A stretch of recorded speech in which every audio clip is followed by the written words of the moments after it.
Muy buenos días a todos nuestros amados hermanos que en esta hermosa mañana nos hacen el honor de acompañarnos en esta hora en la que nuevamente iniciaremos la secuencia de nuestros estudios que por alguna razón no he transmitido durante esta semana, pero bueno, aunque sea hoy y mañana, ustedes recibirán nuevamente la fresca palabra del Señor.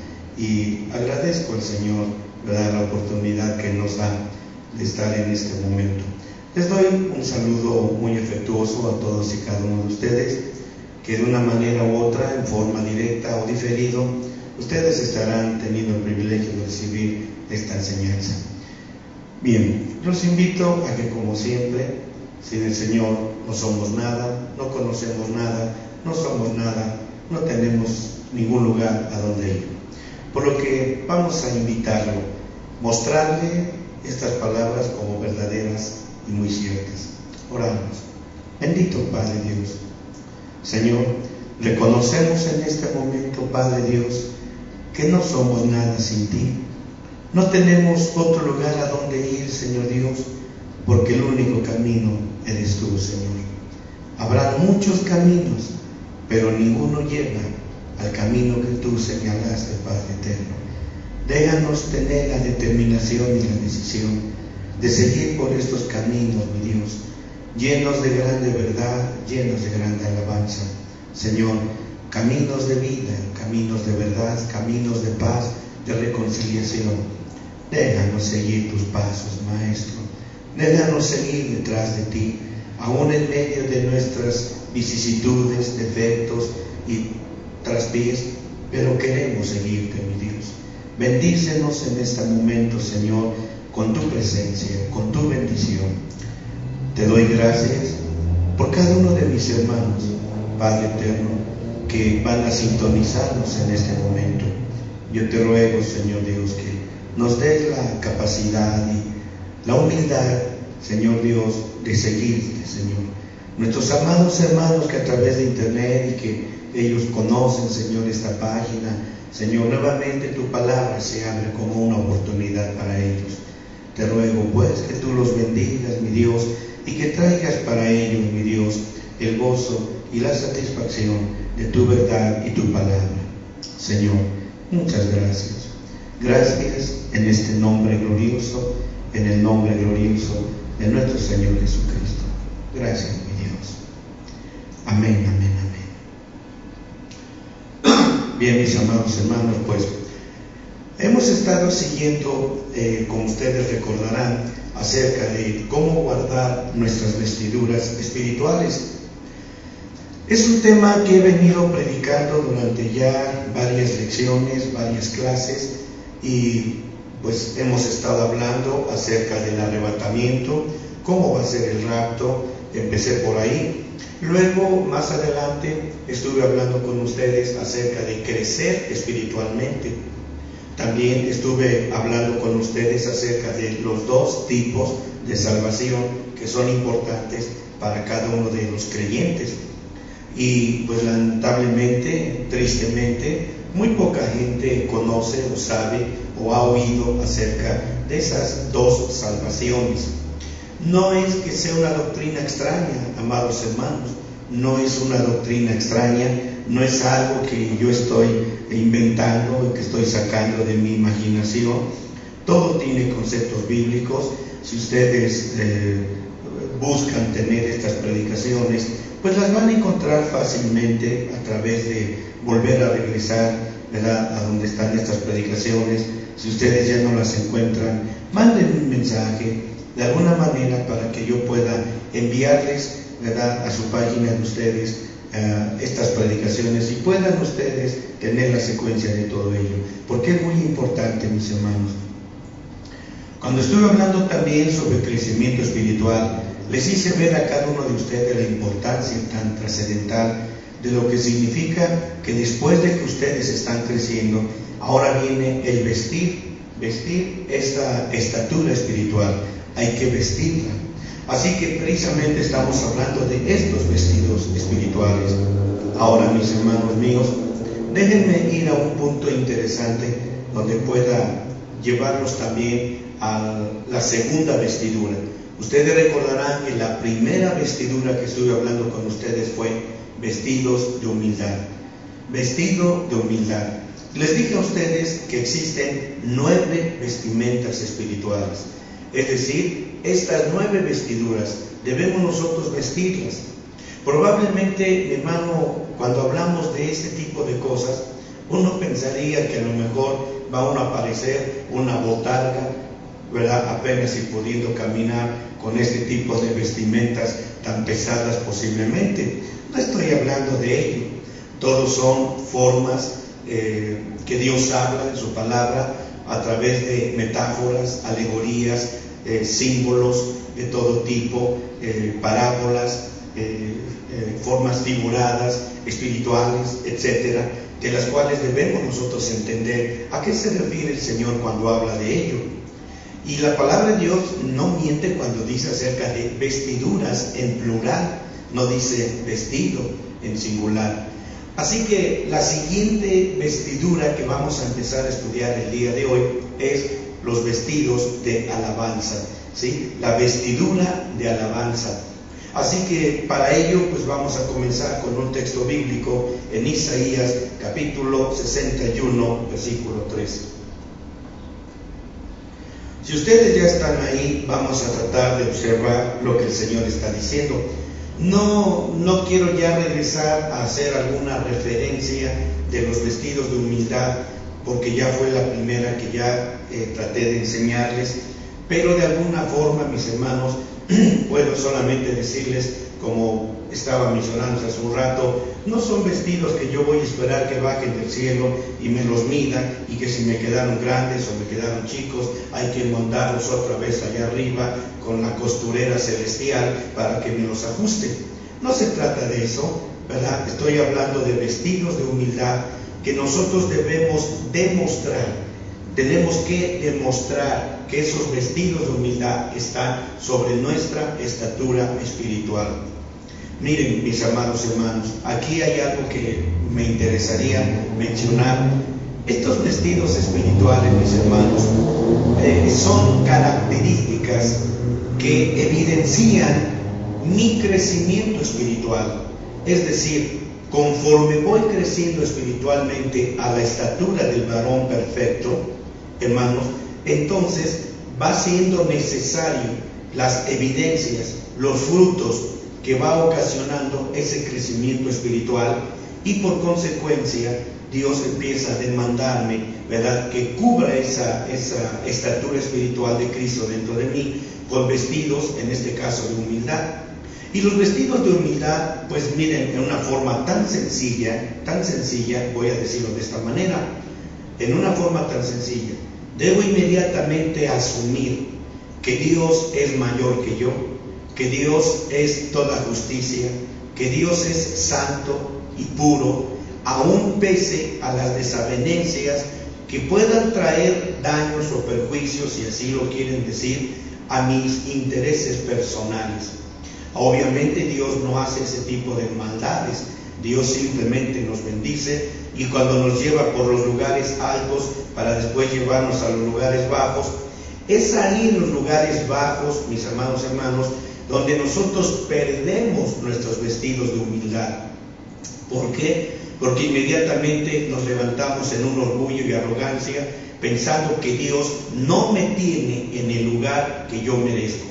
Y cuando pensamos de esa manera, y miren que lo estoy hablando de una manera tan sencilla, cuando pensamos de esa manera, hermanos, pues es porque o nunca hemos portado los vestidos de humildad, o ya hemos sido despojados de ellos por parte de Satán.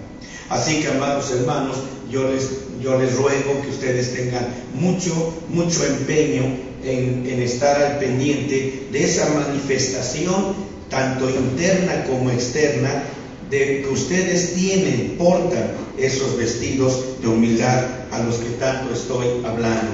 Pero hoy, como ustedes pueden ver, mis hermanos, ya estoy dejando el primer vestido, es decir, ya estoy yendo a el punto donde vamos a hablar sobre los vestidos número 2.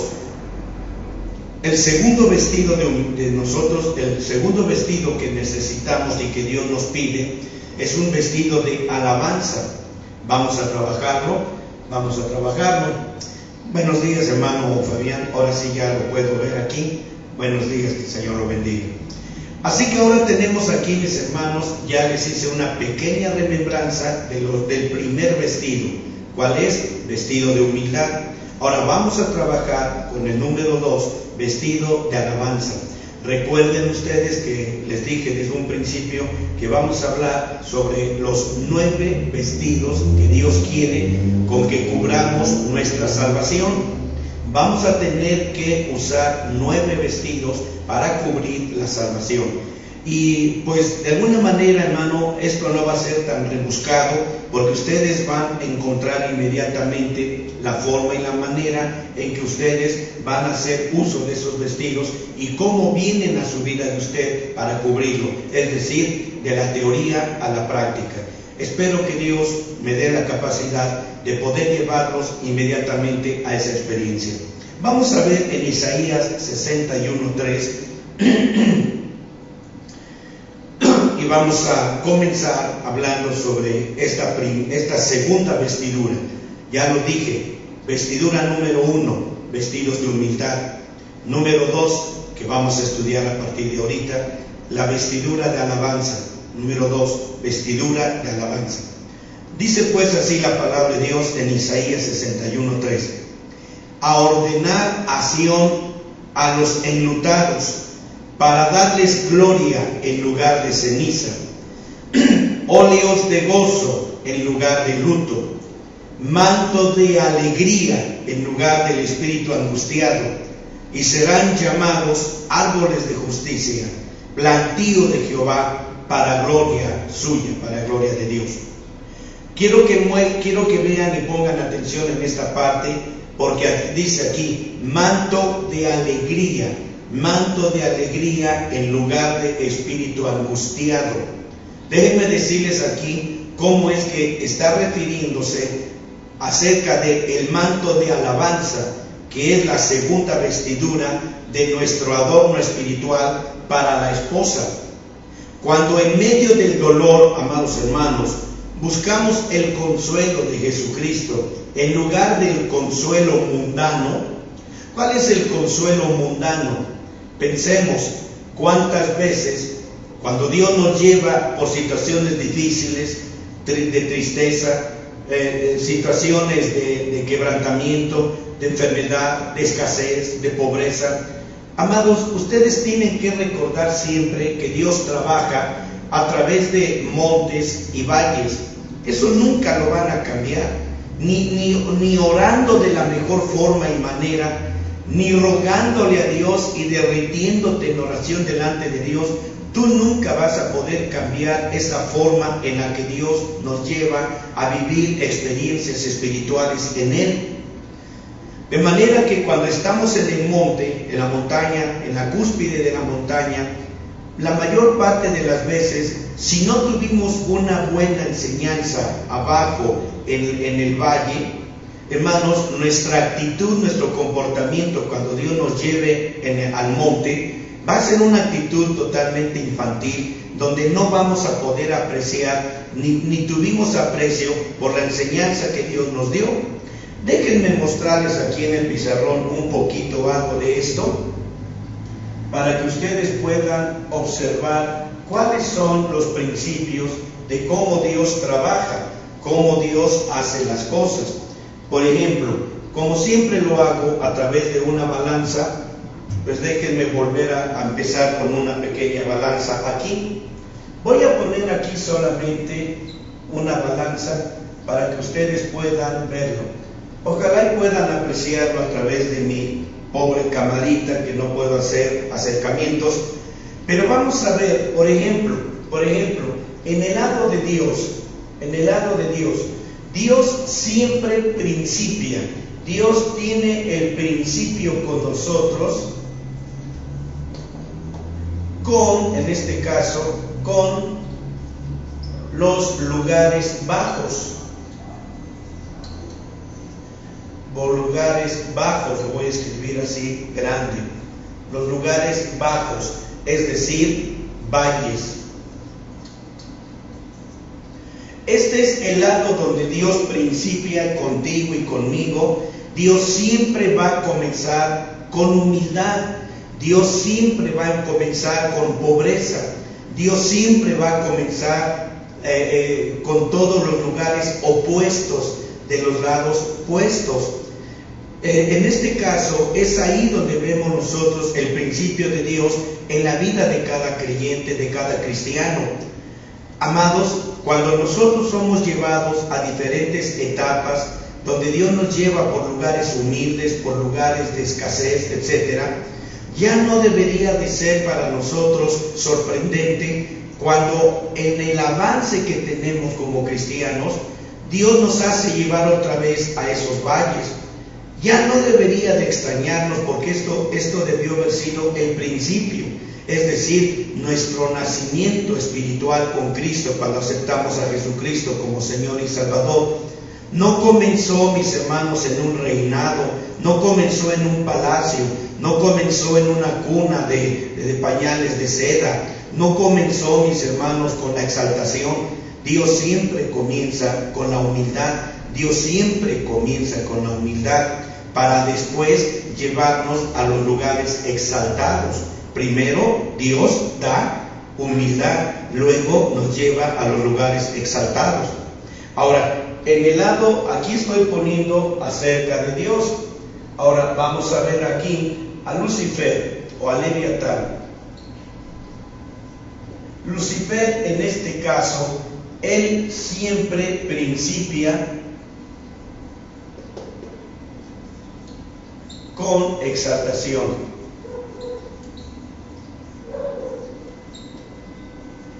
Lucifer siempre principia con exaltación. Si ustedes pueden ver, mis hermanos, Satán siempre estará pretendiendo torcer las Escrituras, siempre pretenderá torcer la palabra de Dios.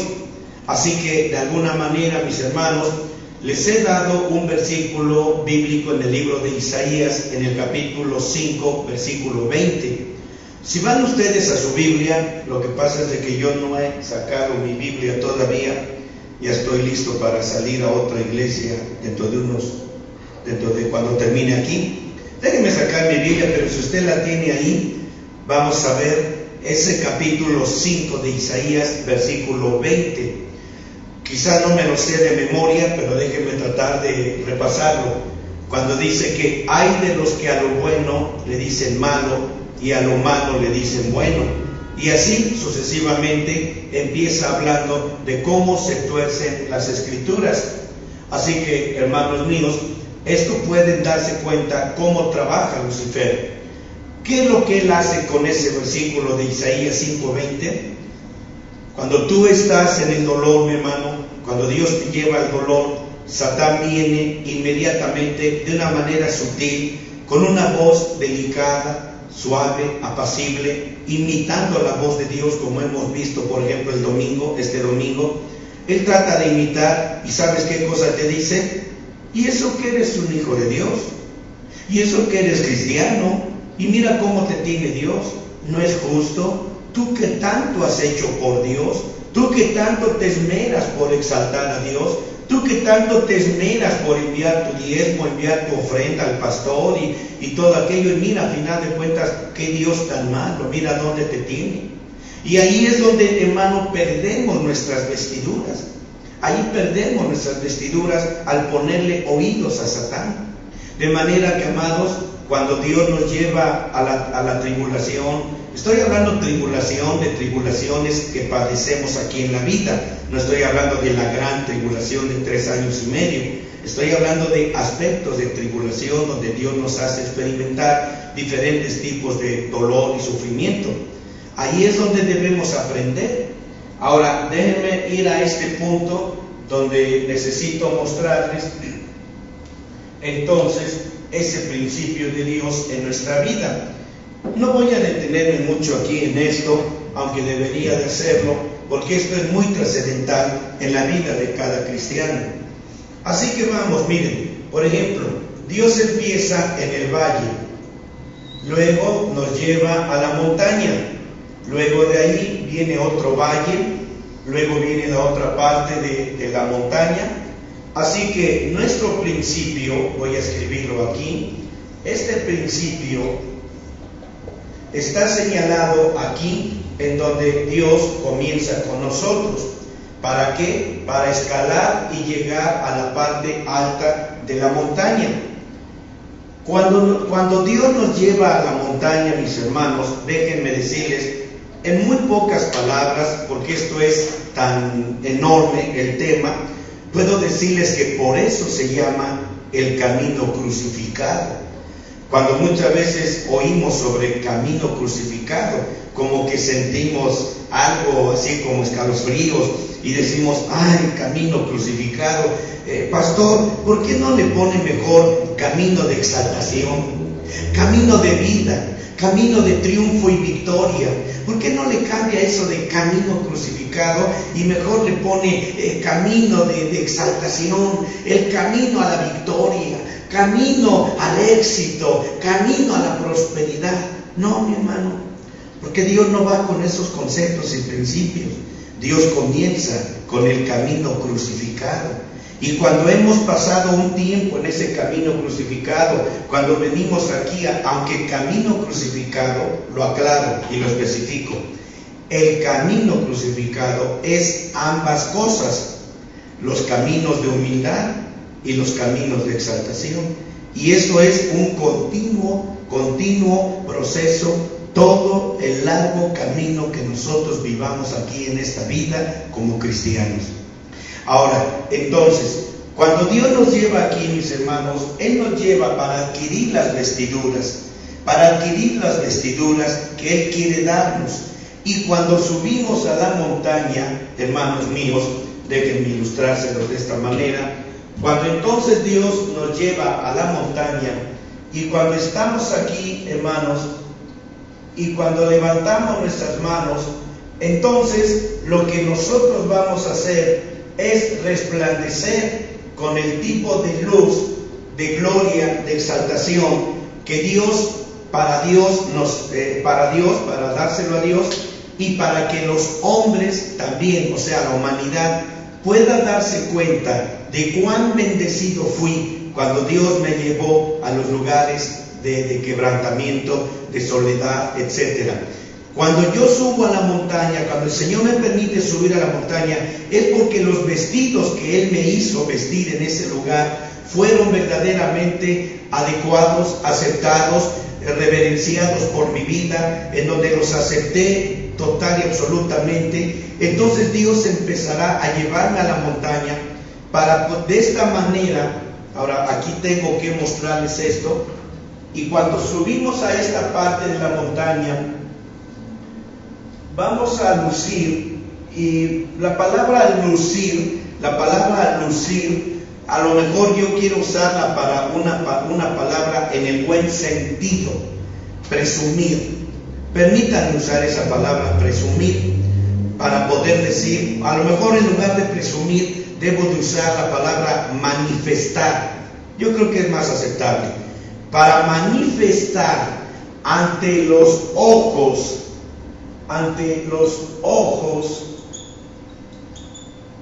de Dios y ante los ojos del hombre. En otras palabras, ante los ojos de Dios voy a lucir o a manifestar las vestiduras internas, y ante los ojos del hombre estaré manifestando las vestiduras externas. Como yo les he venido diciendo en otras predicaciones sobre esto, qué grande error, hermano, y qué grande error cuando nosotros oímos algunas predicaciones que en ocasiones nos enseñan cuando dicen: es que lo de afuera a Dios no le importa. Lo de afuera a Dios no le importa, a Dios le importa lo de adentro. Bueno, esa aseveración en la Biblia se conoce como iniquidad. ¿Qué es iniquidad? Iniquidad en hebreo significa mezclar verdad con mentira o viceversa. Así que esa aseveración que mucha gente dice es una iniquidad, porque por un lado a Dios le interesa lo de adentro, eso no lo discuto, porque no podría haber una manifestación externa en la vida del cristiano acerca de con quién camina, con quién vive, con quién habita. En este caso, si es cristiano, debe habitar con Cristo y debe haber una manera muy clara, evidencial, de que ese cristiano vive con Cristo, y su manifestación no va a ser nada más con palabras, va a ser con actos, hechos, acciones, emociones, motivaciones, para poder demostrar quién es el controlador de todos, su vida interna, y esto se manifiesta de una manera externa. Así que para los ojos de Dios son la manifestación de los vestidos internos, pero para la gente tengo que mostrar la manifestación de los vestidos internos en una forma externa, y no necesito hacer mucha alaraca, no necesito ser un parlanchín, no necesito subir al púlpito y presumir, hermano, yo aquí, yo allá. No, mis propios actos, más que mis palabras, dirán exactamente quién vive en mi corazón y qué tan real es ese Dios que vive en mi corazón, para que yo pueda dar manifestación externa. Así que, como ya le dije a usted, mi amado hermano, este es aquí donde yo vuelvo a decirle: cuando en medio del dolor buscamos el consuelo de Jesucristo en lugar del consuelo mundano, Jesús señala y proporciona alivio al corazón. Si la carga, la Biblia dice que Dios no puede poner más carga de la que nosotros no podemos llevar.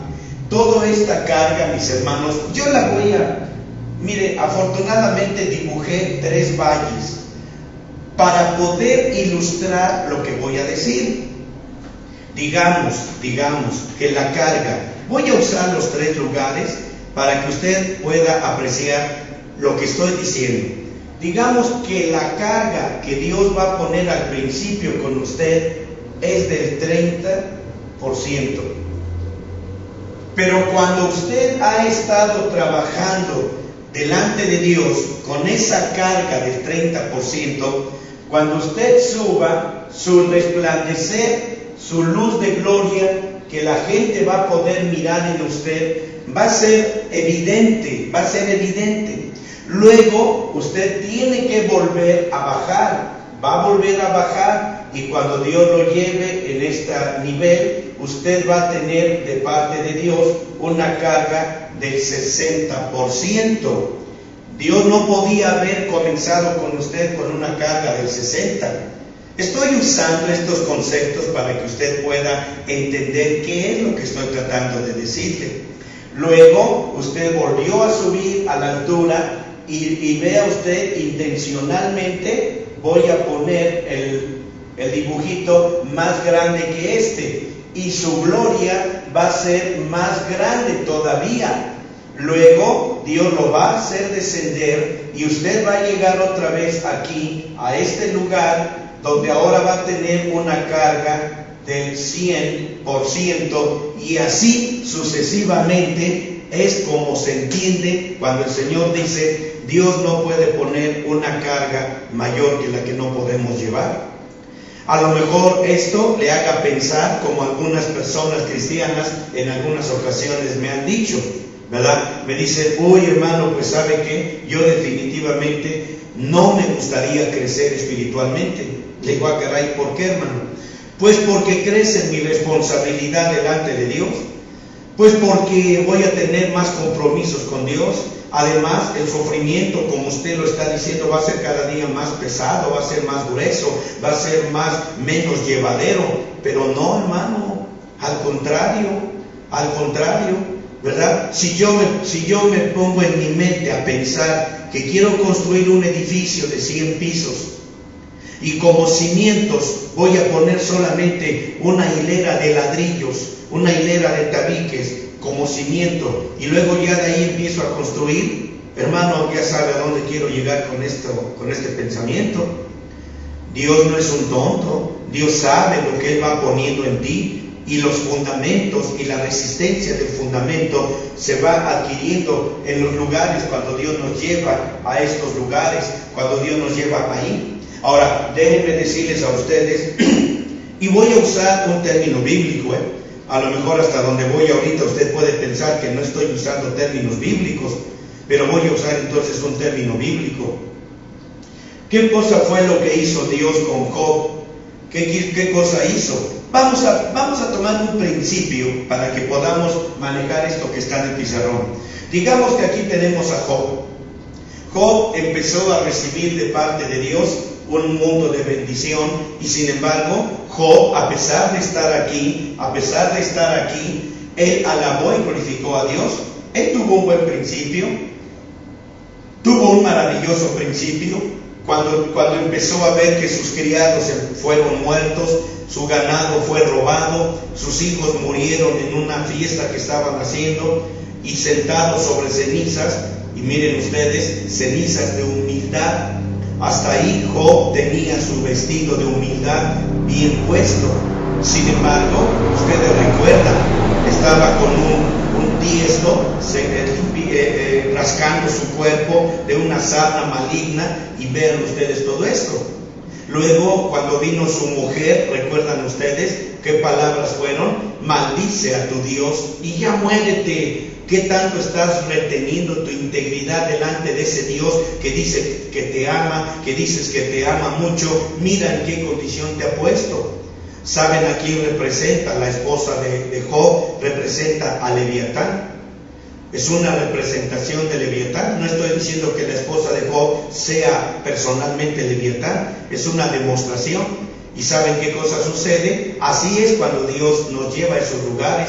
Y el peor error que nosotros tenemos es de que, lejos de correr a refugiarnos bajo la sombra del Altísimo, vamos y nos refugiamos con el amigo, con el pariente, con el primo, con el abuelo, qué sé yo, con cualquier persona, y vamos a buscar la conmiseración.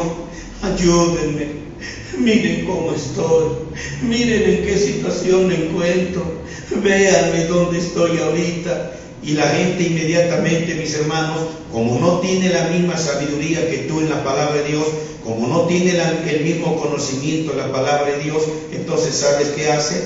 Empieza a llenarte de conmiseración, empieza a llenarte y avivar tus quejas, es ponerle fuego a tus quejas delante de Dios.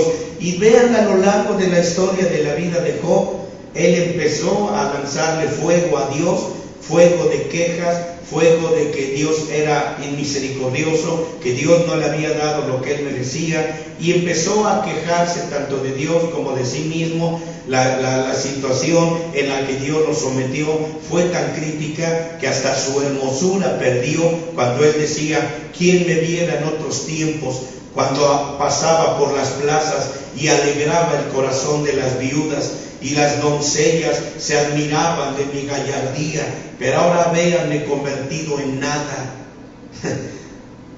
¿Saben una cosa, santos? Ese es el punto clave de Dios: convertirte en nada, convertirte en nada. ¿Y sabes a quién es al que Dios está convirtiendo en nada? A tu hombre carnal, a tu viejo hombre, a tu viejo yo, a tu naturaleza carnal, podrida, leviatánica. Cuando Dios la convierte en nada. Y Job lo experimentó, porque él dijo: ¿quién me viera antes con tanta gallardía, cuando me paseaba por las plazas y el corazón de las viudas se alegraba, y las doncellas decían, en otras palabras, vamos a usar nuestro idioma, decían: miren qué hombre tan gallardo?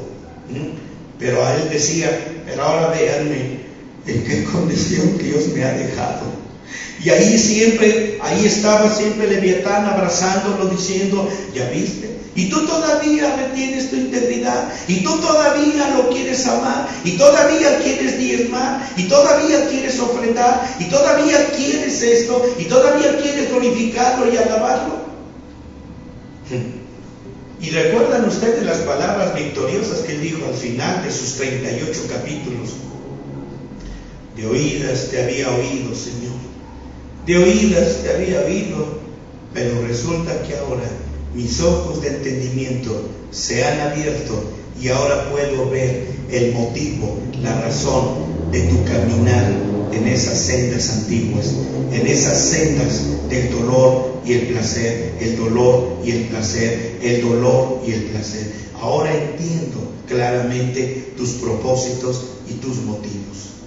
Amados, cuando nosotros vamos y buscamos a la criatura, lejos de buscar a Dios, nuestra vida es como hundirla más en el cieno de la maldad, del pecado, de la duda, la inquietud, la zozobra, y nos iremos sumergiendo hasta terminar. Ahora, déjenme mostrarles algo aquí y ustedes van a ver.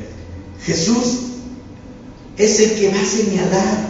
Óiganme bien, Jesús señala y proporciona alivio al corazón. Cuando este 30% te está haciendo una carga insoportable, Dios sabrá equilibrar este 30% de dolor, de sufrimiento, de agonía. Ah, bendito el nombre del Señor. Me gozo en esto, amados hermanos. Créanme. Entonces Dios, esto es dolor. Esto es lo que Dios trae como dolor. De manera que entonces cuando tú sientes que la carga ya es pesada, cuando sientes que la carga ya es insoportable, entonces miren la bondad, el amor, la misericordia de Dios trae un equilibrio de un 30% en el lado del placer, aun cuando tú estás en el dolor. ¿Y sabes qué va a producir ese 30% de placer? Ay, bendito su santo nombre. Qué maravilloso. Créanme que esto me conmueve. Y me conmueve porque la mayor parte de las veces, mis hermanos, el caminar con Dios, una mitad es de contentamiento carnal y la otra mitad queremos que sea de placer carnal. Y no reconocemos que Dios tiene un plan maravilloso para nosotros. Así que entonces cuando Dios viene y pone un 30% de placer para equilibrar aquello, es precisamente el que nosotros podamos ver los vestidos de gozo, tener gozo en medio, tener alabanza en medio del sufrimiento, en medio del dolor, en medio del padecimiento, en medio de la pobreza, en medio de la enfermedad. Es cuando Dios nos deja brillar esos vestidos de gozo. Es cuando Dios deja brillar el 30% de placer. Y dice el Señor, por decirlo así, no vayas a buscar ese 30% de placer en la vida del amigo, de la amiga, del compañero, del esposo, de la esposa, del abuelito, del pastor. No, ¿sabes qué? Ven a mí. Yo tengo ese placer para ti. Yo tengo ese placer para que tú no sientas que ponerte las vestiduras de humildad, que ponerte las vestiduras de alabanza es oneroso para ti. Lo voy a equilibrar, mira, lo voy a equilibrar con óleo de alegría. Lo voy a equilibrar con óleo de alegría. ¿Y saben dónde? Allí en el dolor, allí en el sufrimiento, allí en esa porción del sufrimiento, es ahí donde Él va a venir a equilibrarnos, para que no sintamos eso que sintió Job, de decir, tú has venido contra mí, has arrasado con todo lo que yo tenía. Nunca se acordó que todo lo que tenía venía de Dios, ahora era suyo, ahora era de Él, ahora era muy propio. Y empezó a lanzarle a Dios injurias. Amados, esto es lo que muchas de las veces nosotros no sabemos de Dios. No sabemos que en medio de ese sufrimiento, en medio de esas tinieblas, en medio de esos padecimientos, Dios nos viste con los vestidos de alabanza. Dios nos da la alabanza porque Dios señala y proporciona alivio al corazón. Hay abundante consolación en Jesucristo para todos los que lloran con dolor benéfico. Oigan eso. Dios mide la belleza, el óleo de gozo y las vestiduras de alabanza en proporciones iguales a las lágrimas del dolor. No debería de haber lágrimas, y si las hay, no debemos quejarnos. Simplemente, como dicen muchas veces, aguanta, aguanta, soporta. Dios traerá el equilibrio y la medida exacta de consuelo, de alegría, de placer en tu corazón. Dios lo va a traer, pero no abandones el lugar. No abandones el lugar, no te salgas de aquí para ir a buscar el consuelo, la conmiseración del amigo, del hermano, del pariente, del familiar. No salgas de ahí, quédate ahí. Haz de cuenta que estás como en una incubadora. Haz de cuenta que es una incubadora en donde Dios está empollándote, donde Dios con sus alas te tiene abrazado, empollándote, por así decirlo, haciendo que madure el plan maestro de Dios y el propósito de la voluntad de Dios en ese momento para ti. Así que no tienes por qué empezar a patear las alas, digamos así. No tienes por qué empezar a lanzar injurias contra las alas que te tienen empollándote, por así decirlo. No tienes por qué tomar el látigo y latillarlas. No tienes por qué herirlas ni morderlas, hermano. Al contrario, vuélvete eso como un pequeño pollito desvalido. Como un pequeño pollito desvalido que está sintiendo el calor del que te ama, que estás sintiendo el calor de aquel que te ama y que busca lo mejor para ti, que para tu mente, para tu yo carnal, no es comprensible, no es justo, pero para la mente y el corazón de Dios sí es justo, porque Él te va a llevar a un mejor panorama. Y de manera que cuando tú subes a la montaña, no subes para pavonear y para decir, miren lo que soy, mírenme. No, vienes para decir, vean la obra de Dios en mi vida. Vean la mano creativa, la mano formadora del Todopoderoso sobre mi vida. Vean esa obra que Él hizo en mí. Y cuando tú terminas de dar testimonio, ¿qué crees? Vas otra vez a bajar otra vez. Y así es el proceso del crecimiento. Así es el proceso de ir creciendo espiritualmente y vestir espiritualmente de vestidos de salvación. Amados hermanos, es tan maravilloso, pero a veces es tan tremendamente como es nuestra mentalidad leviatánica. Déjenme decirles, mis hermanos, cuando mezclamos nuestras lágrimas con una santa inclinación y afinidad con la verdad de Dios y lamentamos la enemistad que contra ella está en nuestra naturaleza humana, Dios preserva estas lágrimas en una redoma a fin de medir y darnos una medida igual de consuelo y bendición. ¿Han leído ustedes ese versículo del Salmo, si ando bien, es el 22, donde dice que todas mis lágrimas tú las has contado y todas mis lágrimas están en una redoma? Pero déjenme decirle que hay de lágrimas a lágrimas, mi amado hermano. ¿Quién no ha llorado delante de Dios? ¿Quién no derrama lágrimas? Yo no tengo por qué decirles a ustedes cuántas veces he terminado en un mar de lágrimas, orando por ustedes, orando por sus hijos, pidiéndole a Dios por esta ciudad de Guayaquil, por Guadalajara, por Tampico, por Minatitlán, llorando por Tepeji del Río, llorando lágrimas por tanta gente que cuando termino de predicar, inmediatamente llegan sus mensajes a mi Face y empiezo a recibir: pastor, ore por mí, pastor, tengo esta necesidad, ore por mí, bla, bla, bla. Y uno empieza a llorar.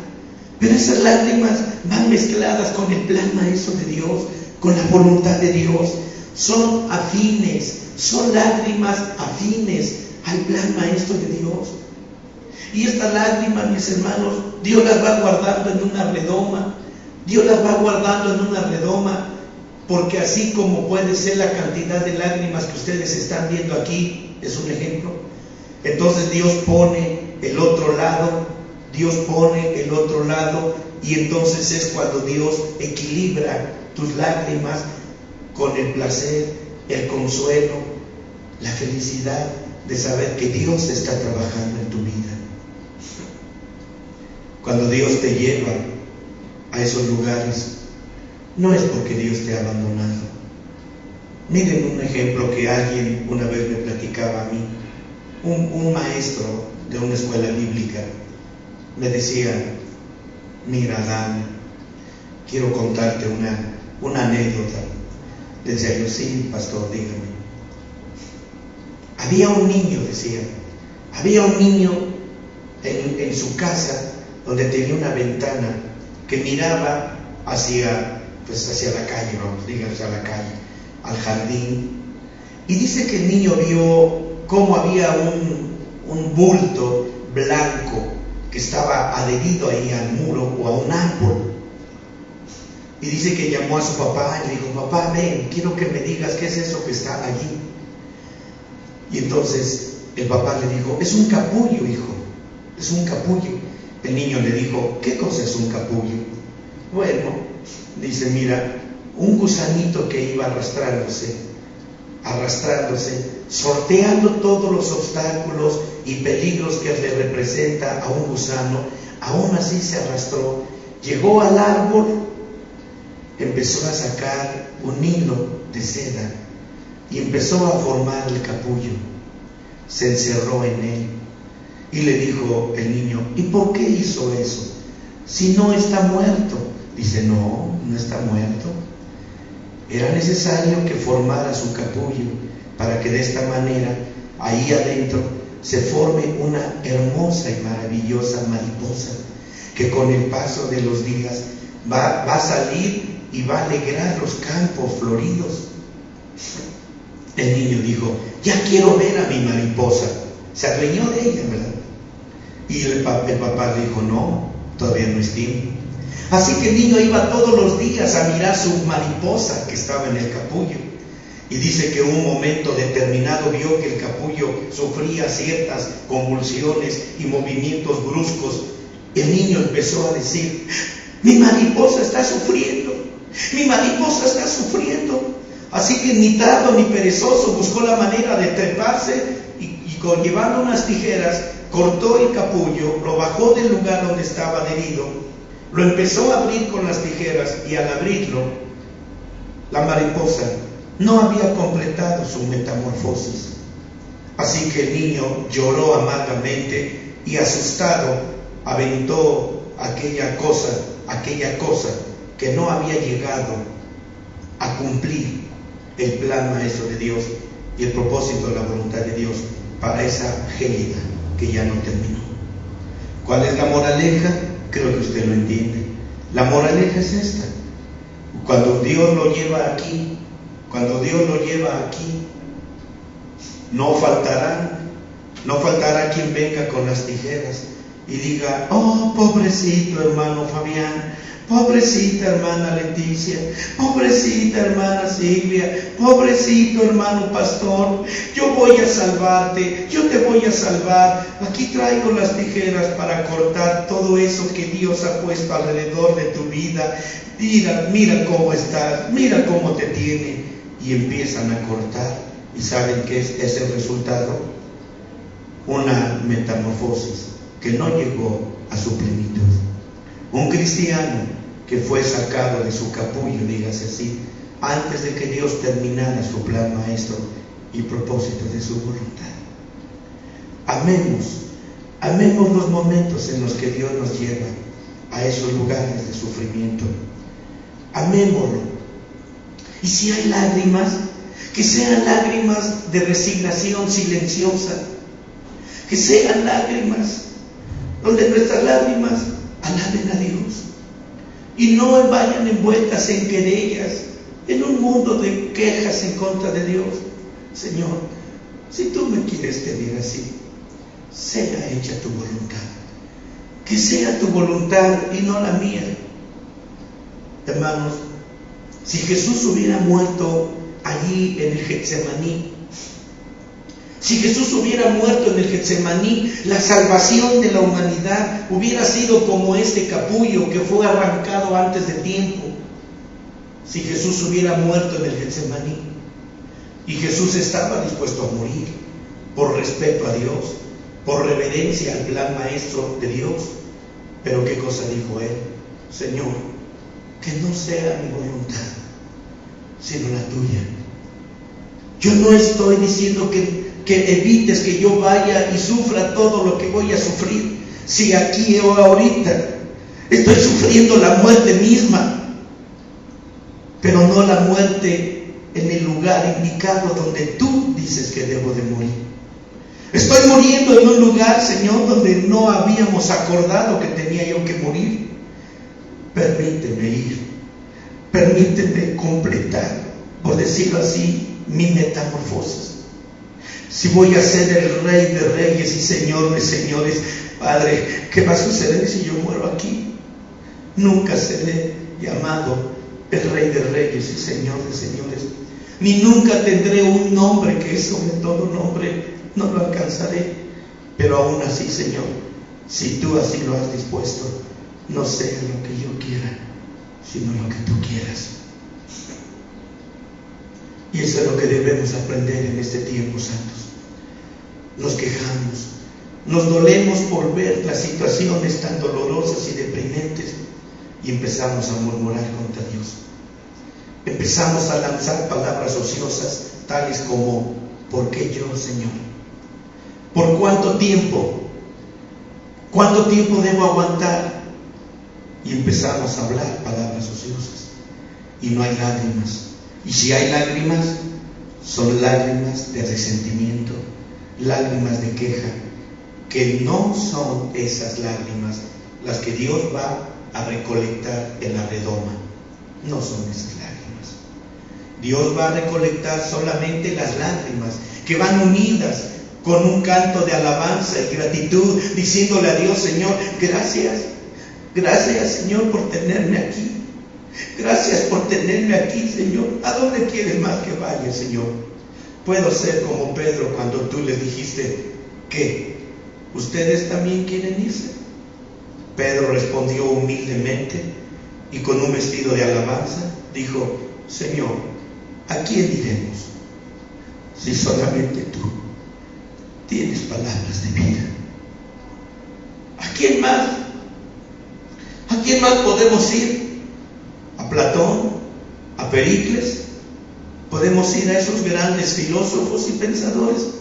Ellos solo tienen palabras de muerte. Pero hasta ahorita, en menos de 3 años y medio, hemos constatado que tú tienes palabras de vida eterna. Te seguimos, Señor. Te seguimos. Y eso es lo que Dios quiere oír de ti, mi hermano. Que aunque estés aquí en el lado del dolor, que aunque estés en el lado del dolor, cualquiera que sea el grado de dolor que Dios quiera poner en ti, estás determinado, estás decidido a seguir con Él, a caminar con Él. No importan las desavenencias.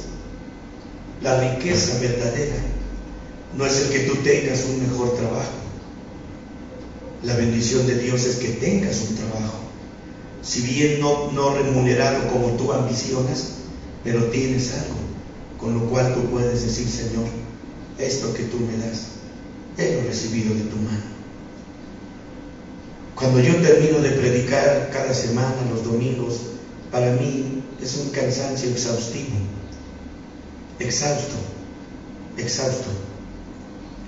Y a veces cuando los hermanos vienen a dar sus diezmos en estos sobrecitos que ustedes a lo mejor pueden ver ahí, cuando ellos traen sus sobrecitos de diezmo, la mayor parte de las veces, y no miento porque Dios lo sabe, la mayor parte de las veces los domingos, a veces son dos o tres sobres como estos los que los hermanos traen de diezmo.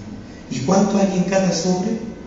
Hay ocasiones en que un sobre trae 50 pesos, no sé cuánto sea en dólares. Hay veces trae 100 pesos, no sé cuánto sea en dólares, son 10 dólares o 5 dólares. Y para toda mi semana para yo sostenerme, a veces lo logro, tengo que hacerlo con al menos unos $200. No, ¿cuál $200? Mentira. Perdón. Con $20. Tengo que subsistir toda la semana con $20. Es lo más que trae la congregación. Usted dirá, ¿y no les ha predicado sobre el diezmo, pastor? Cansado estoy de hacerlo. Pero cuando la mentalidad es atacada, es mermada por Leviatán, la gente, en lugar de hacer esto, hace esto. Retrae su mano y guarda su corazón de ser espléndido para dar, porque no reconoce que Dios le ha bendecido. Pero ahora lo importante es, ¿cómo actúo yo? ¿Cómo actúo yo? ¿Yo cómo actúo? Cuando recibo en ocasiones solamente 2 sobrecitos de estos, con acaso $20 para toda la semana. Para toda la semana. ¿Cómo actúo? Se los voy a decir. Y miren delante de Dios en quien me encuentro ahorita. Lo único que hago es, Señor Dios, Padre, si tú crees que esto es lo que yo merezco, Señor, tan solo $15 para toda la semana, Señor, gracias. Beso tus manos que han traído esta bendición para mí. Me gozo porque es lo que tú consideras que yo merezco por mi trabajo que hago. Señor, ayúdame a esmerarme más y hacerlo con más entrega y con más dedicación.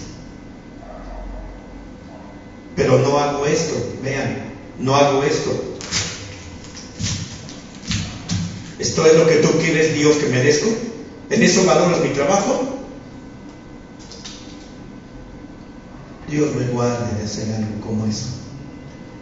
Y beso las manos de mis hermanos que vienen vacías o que vienen con algo aunque sea poco, porque eso es gratitud. Es aprender la gratitud, es aprender a aceptar la mano de Dios. ¿Cuántas veces a mí me han ofrecido ir a pastorear a Estados Unidos con salarios donde mis entradas semanales serían de $10,000 a $15,000? Pero ¿saben qué? Me han condicionado. Usted tiene que dejar de predicar como predica y enseñar todo lo que enseña. Se va a sujetar a lo que nosotros le vamos a ordenar que predique. Entonces es usted bienvenido. Y más de 5 veces he sido invitado a formar parte de grandes ministerios en Estados Unidos, los mismos que he rechazado, porque yo no voy a cambiar la predicación, no voy a mezclar iniquidad, no voy a hacer iniquidad con la palabra de Dios. Prefiero vivir como Dios me tiene, pero con una gran satisfacción de que estoy haciendo la voluntad de Dios. Los invito a que inclinemos nuestro rostro y tomemos una actitud de sumisión y de entrega exclusiva ante las poderosas manos de Dios. Hay veces decimos, la Biblia dice que nadie me arrebatará de la mano de Dios. Sí, es cierto, pero ¿sabes quién es el único que te puede arrebatar de la mano de Dios? Vas a decir, Satán. No, tú mismo, por tu inconformidad, por desconocer el plan maestro de Dios, porque no amas y no besas las manos bondadosas, misericordiosas que Dios pone sobre ti. Oramos. Bendito Padre Dios, quiero darte gracias, mi Dios, por este mensaje, por esta palabra. Qué difícil será, mi Dios, para muchos vestir los vestidos de alabanza, cuando que la alabanza perfecta y verdadera es la que podemos darte a ti cuando estamos en los lugares de la humillación, del dolor, de la enfermedad, de la pobreza. La mayor parte de nosotros como cristianos, Señor Dios, queremos darte una perfecta alabanza cuando estamos en el monte, Cuando creemos que ahí hemos recibido la exaltación, y la exaltación es para entonces ir darte una perfecta alabanza, cuando que no es así, Señor. Enséñanos a aceptar los lugares bajos. Enséñanos a amar los lugares bajos. Enséñanos a caminar con entera humildad y alabanza, con vestidos de humildad y con vestidos de alabanza. Ayúdanos a caminar en esos caminos, en esas sendas. Y ayúdanos a amar tus manos y a besar tus manos, aunque estas vengan vacías. Cuánto gusto, Señor, y satisfacción y razón, Señor, vendrá a tu corazón si nosotros clamamos a ti, y cuando te recibimos, tú vienes con tus manos vacías y podemos tomar tus manos y besarlas y derramar lágrimas sobre esas manos vacías. El simple hecho de recibir tus manos, aunque no vengan llenas o medio vacías, el simple hecho de la presencia de tus manos es más que reconfortante para el alma que te ama y que te adora. Haz de nosotros, Padre Dios, un alma que te ame, un corazón que te adore y te alabe y te glorifique. Padre, te lo ruego en el nombre de Jesucristo. Gracias, Dios. Gracias. Gracias por mis hermanos que ahorita en vivo o diferido van a poder disfrutar de esta palabra. Permite que sus corazones se llenen y se satisfagan de toda bendición de lo alto. Gracias, Dios. Gracias. Gracias, Dios. Gracias, Dios.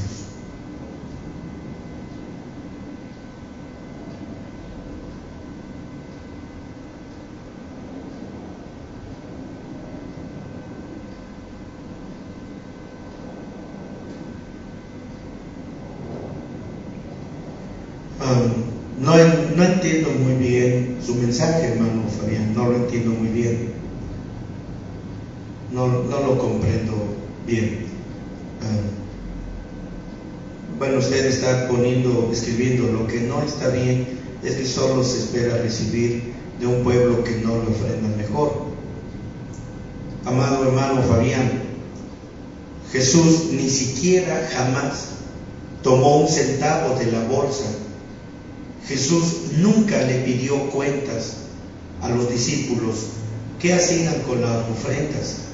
Cierto, Judas Iscariote era el tesorero, pero Jesús nunca metió la mano a la bolsa para poder decir, présteme algo o denme algo para poder comprarme unas nuevas sandalias. Jesús nunca metió la mano por ahí. Dice, a la final abrir otra iglesia en otro lugar, porque para qué predicar en un lugar donde no le apoyan.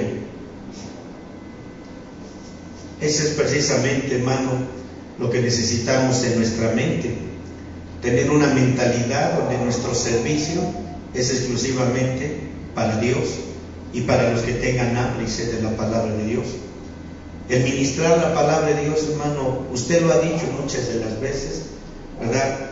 Y yo puedo apoyar muchas de las ocasiones en que les he dicho, si vamos a servir a Dios o somos gente, pastores asalariados, usted debe de entender el concepto de pastor asalariado. El pastor asalariado trabaja mientras se le esté pagando, mientras esté recibiendo.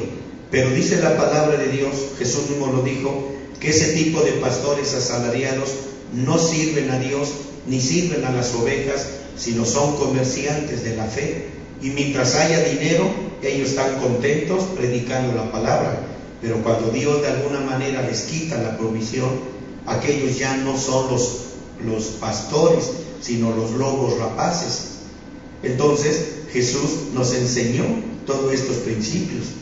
Así que, hermano, el apoyo, de alguna manera, le voy a decir un secreto, de alguna manera Dios tiene multitud de puertas.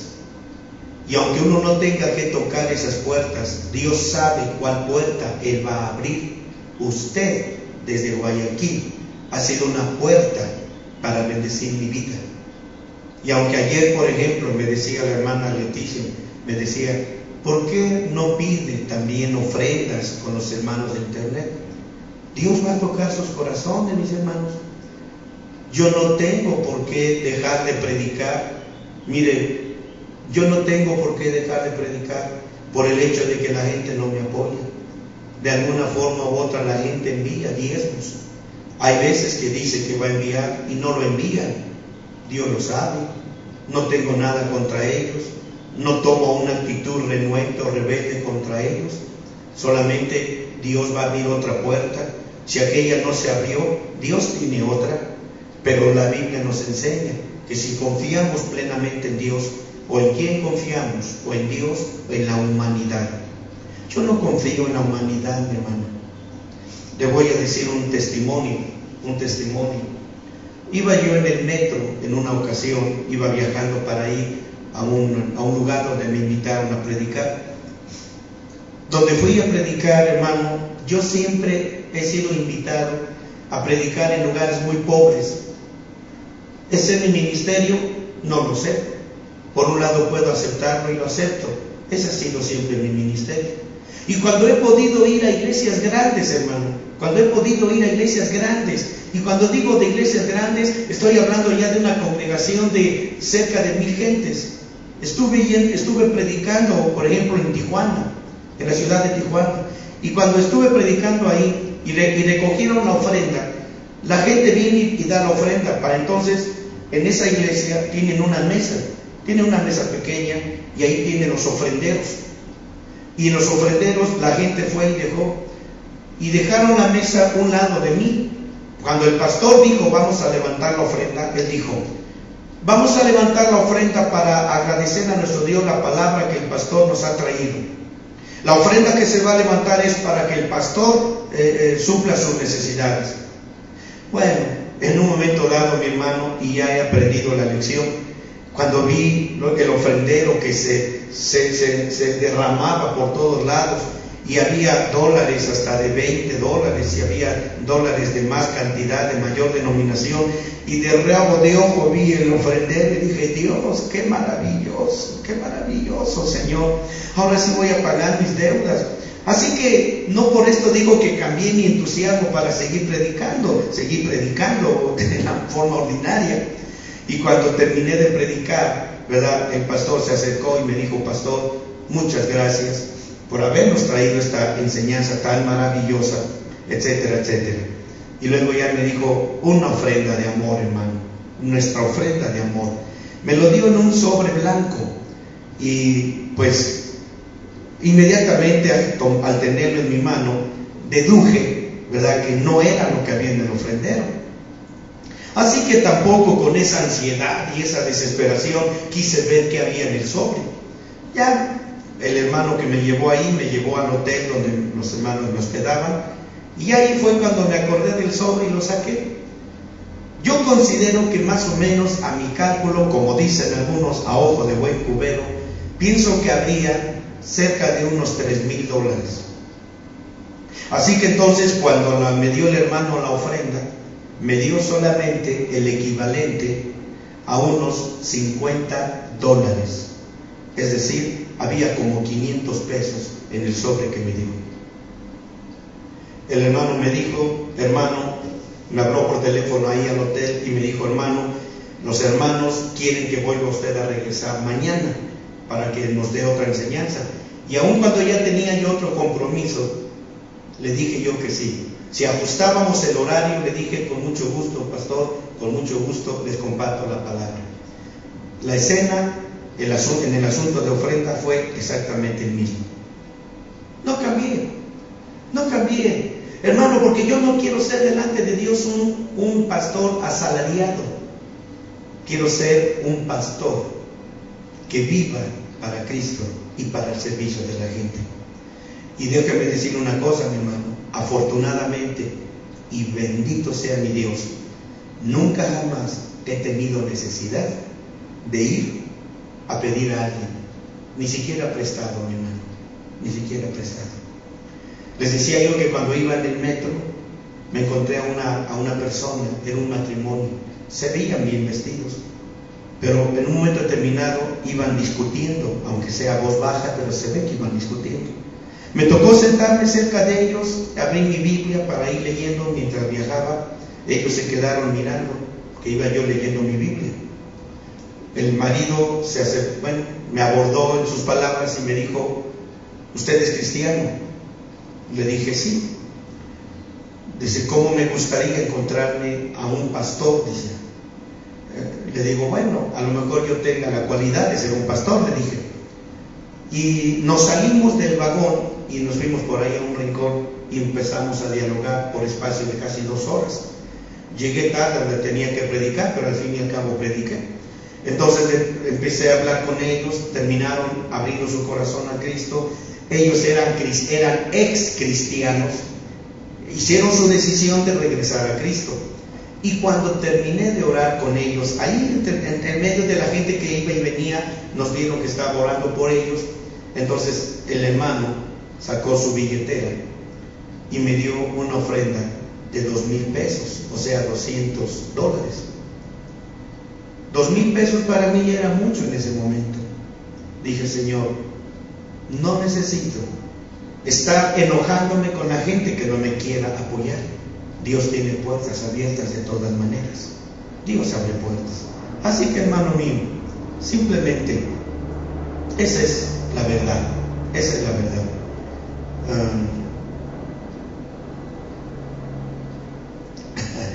No, hermano, usted tiene que animarse a predicar y hablar de Cristo. No importa que no reciba usted nada, porque si siendo empresario me resulta muy duro conseguir el dinero para cubrir mis necesidades, hermano mío, es porque no ha aprendido lo que es la dependencia delante de Dios. Usted necesita aprender dependencia, y hace varios meses atrás prediqué sobre dependencia e independencia. Usted lo que necesita es eso. Si usted quiere ver prosperar su empresa, mi hermano Fabiancito, aprenda a depender exclusivamente de Dios, a depender completamente de Dios. ¿Cómo sería si me dedico como evangelista a vivir de la buena voluntad de los humanos? Uy, pastor, hermano, pregúnteselo a Jesús. Pregúnteselo a Jesús. Hágale esa pregunta a Jesús. Y va a ver si Jesús va a decir: uy, Fabián, ni lo hagas, porque yo estoy arrepentidísimo de haberlo hecho. No. Si hubiera necesidad de que Jesús lo volviera a hacer, le aseguro que lo vuelve a hacer por usted y por mí. Créame que prefiero ser empresario que ser evangelista. Hermano mío, el ser empresario nunca le va a llevar a la eternidad. Y lo que usted gane en su empresa, mucho o poco, esto nunca le va a servir para ganar la vida eterna. Nunca, porque Dios nunca nos trajo a esta vida para ganar cosas materiales, para agenciar. Esa es la mala mentalidad de un cristiano, cuando no entiende cuál es el plan maestro de Dios por el cual Dios nos trajo aquí a esta vida. Y mire, entonces usted está escogiendo las cosas terrenales en lugar de las cosas eternas. Porque yo trabajo la carpintería, mi hermano. En ocasiones, cuando termino de aquí, corro para sacar mi herramienta, trabajo, y a las 5 o 6 de la tarde ya terminé. Me sacudo, muchas veces ni me baño, me sacudo solamente como las gallinitas y subo al púlpito para seguir predicando. A las 8 que termino de predicar, vuelvo a seguir trabajando la carpintería hasta las 11 o 12 de la noche. Y no descuido el ministerio. Y yo le digo a los clientes: antes de ser carpintero, soy pastor. Antes de ser carpintero, soy pastor. Porque usted está, mi amado hermano, como dice la palabra de Dios: ¿de qué sirve que yo gane todo el mundo entero para mí y pierdo mi eternidad? La sabiduría verdadera, mi hermano, es que usted sepa equilibrar una cosa con la otra, y hay éxito, mi hermano. Así que, y si debo predicar la palabra, lo hago en forma gratuita, pero en forma muy ocasional, sin responsabilidad de tener una iglesia. Bueno, usted debe de saber que hay pastores, hay evangelistas, hay quienes desempeñan diferentes ministerios. Yo, en mi caso, y lo digo para honra y gloria de Dios, soy evangelista, soy pastor, soy maestro y lo que usted quiera. ¿Y qué? Tengo que trabajar y tengo que hacer mi trabajo para lo cual fui destinado. Pero yo soy un ministro, soy un pastor. Usted es un cristiano. Usted como cristiano solamente tiene su única responsabilidad de compartir la palabra de Dios. No es usted un pastor. Usted no es un pastor. Es un cristiano que debe simplemente de evangelizar y dar testimonio de la palabra de Dios y de lo que usted conoce. Obviamente, como usted ya lo dijo, sin la responsabilidad de ser un pastor en una iglesia. Esta es otra cosa. Y depender 100%, dice usted, de las ofrendas. Depender 100% de las ofrendas. Bueno, no, dice, dependo de Dios, pero no quiero depender de los hermanos. Es que no se trata de depender de los hermanos, se trata de depender totalmente de Dios. Hay gente que me ha dicho, incluso gente que dice que yo vivo de las limosnas de la gente y que vivo de las limosnas. Yo jamás he pensado una cosa como esta. La semana pasada me habló una persona por teléfono y me dice: pastor, ¿querría usted venir a ungir mi casa, a orar por mi casa? Yo no la conocía a esta persona, nunca la había visto en mi vida. ¿Cómo consiguió mi número telefónico? No lo sé. Pero entonces me habló por teléfono y me dijo estas palabras. Entonces me dio su dirección y hicimos la cita, concertamos la cita para poder ir, porque no estaba tan cerca, estaba a distancia de unas 2 horas de viaje, y fui allá. Entonces ya llegamos y pues oré por la casa como acostumbro a hacerlo, ungir la casa como acostumbro a hacerlo. La mujer empezó a tener una manifestación muy maravillosa del Señor en su vida, juntamente con su marido. Así que cuando terminé de orar y para despedirme, le digo: bueno, hermanos, ya me voy, ya viene la lluvia y pues necesito irme rápido. Sí, pastor, dice, muchas gracias. Ambos sacaron de su monedero $100 cada uno. Cada uno sacó $100. Yo no los vi, solamente los vi hasta cuando ya venía yo en el autobús, ¿verdad? Y me di cuenta que me habían dado una ofrenda sin conocerme y sin nada. ¿Esto me convierte en limosnero? ¿Esto me convierte en un vividor? No, hermano. Dios abre y toca los corazones. Así que nunca pensemos que tenemos que dejar de ser el empresario que soy y que esto evite que yo participe de la palabra de Dios a los demás. Y si ellos, a mí me ha dicho un hermano una ocasión, me dice: hermano, fui a predicar de Cristo a tal lugar, a tal provincia, y ¿qué cree, hermano? Me sentí bien avergonzado. Le digo: ¿por qué? Porque entre una casa y otra casa y una persona y otra persona a quien estuve predicando, reuní $50 de ofrenda. Y me sentí tan avergonzado, pastor, porque yo no fui por eso. ¿Y cuál es la vergüenza? Que Dios te haya dado una pequeña gratificación. Recíbelo de la mano de Dios, como que viene de la mano de Dios, no de la mano de la gente. Así que, hermanos míos, hay una forma que a lo mejor no empatizamos, hermano, pero para poder empatizar con este pensamiento, lo importante es depender absolutamente de Dios, tener la dependencia en Dios. Y Dios es el que se encarga de tu negocio, de tu factoría, de tu industria.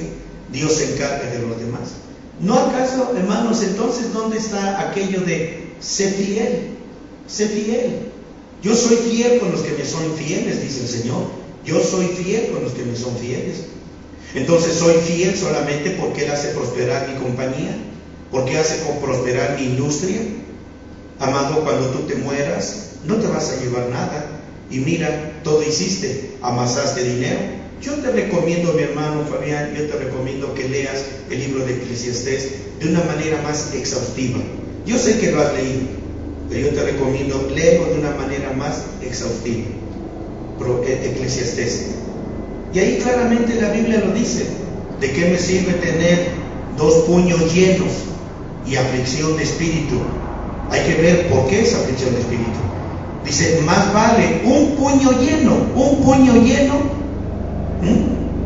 y tener una paz delante de Dios. Lean Eclesiastés y les va a ayudar muchísimo. Bueno, creo que ya me fui más tiempo y a lo mejor ustedes tienen cosas que hacer. Gracias a Dios. Hermano Fabián, un abrazo y un afecto muy grande para usted. Y qué bueno que podemos dialogar de una manera tan amena acerca de la palabra de Dios. Dios busca su corazón para que su corazón aprenda a depender totalmente de Él. Lo demás, ¿no acaso lo dice hermano Fabián? ¿No lo dice la Biblia? Buscar primero, usted ya lo sabe, y las demás cosas vienen por añadidura. ¿Qué es la añadidura? Fíjese bien, le voy a decir, ¿qué es la añadidura? ¿Alguien puede pensar esto? Espérenme, fíjese bien, ¿qué es la añadidura? Para algunos, la añadidura puede ser la limosna de Dios. No, la añadidura es la gratitud de Dios manifestada en bendecir tu empresa, en bendecir tu hogar, en bendecir tu despensa, en bendecir tu salario, etc. Esa es la añadidura, la gratitud de Dios hacia ti por tu servicio. Así que yo solamente no espero a la gente, no veo sus manos, no les veo el signo el signo de pesos, no. Simplemente yo espero ver la mano de Dios a través de ellos. Y si ellos no traen nada, ¿sabe qué cosa Dios me está demostrando, mi hermano? Que debo orar más fuerte por ellos, que debo orar más fuerte para que Dios los bendiga. Hay tanto que hablar de esto. Amados míos, que Dios los bendiga. Claro, mi hermano, estaremos, si Dios quiere, mañana por la noche, pero antes de la noche, acuérdese que mañana por la mañana tenemos nuestra transmisión a las 9 de la mañana. No se lo olvide, no se lo olvide. Así que, hermanos, pues, primero Dios, aquí estaremos recibiendo la hermosa palabra de nuestro Dios para el día de mañana por la mañana, y mañana pues tenemos nuestra vigilia velada.